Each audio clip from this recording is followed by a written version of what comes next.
so that it absorbs the water well. If you use normal printer paper or construction paper, it'll end up getting too soggy and tearing. So it's really important that you use the right type of paper. You want to make your sketch in light pencil, and something that I like to do is go over it in thin Sharpie because it shows up after you paint it, and I like the dark lines. And then after you have your sketch, you want to get your supplies for painting. So you need water in a cup that you don't mind getting stained. You need paintbrushes of different sizes. These are examples of paintbrushes that I use, and they have to be absorbent for the water.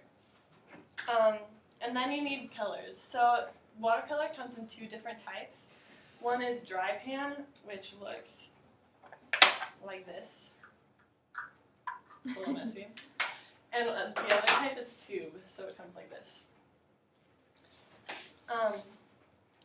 Christopher Willard goes into detail about the difference of these two in the Basics of Watercolor Paints Part 1, published in American Artist Watercolor.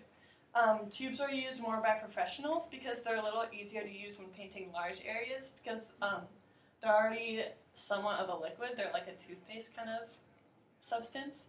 So you don't have to keep going back and adding water, which is what you do with the dry pans. But however, the dry pans are nice for a quick setup, and they're also a little bit cheaper, so if you want to just make a quick piece of art, they'll be fine.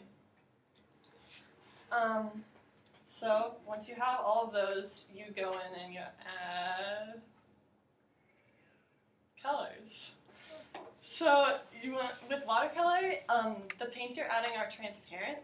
So when you go in and add color, you want to do the light colors first and then the dark colors.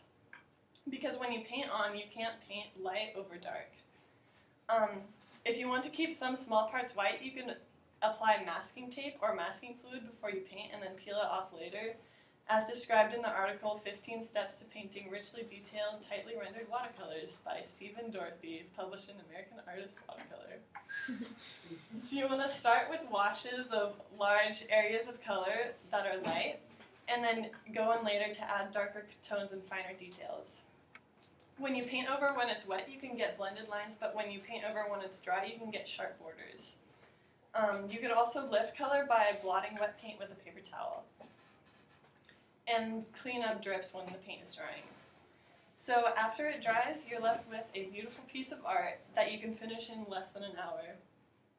If you want to try out watercolor but don't have any paints or brushes, there's actually something that happens in the library called Watercolor Wednesdays. So the next one they're having is March 7th from 11 to 1 in the atrium in the library. So if you guys are interested in doing that, it's really fun. They provide like all the paints and stuff for you. But watercolor is something that, it's one of my favorite things to do, and I think it's a great activity that everyone here should try.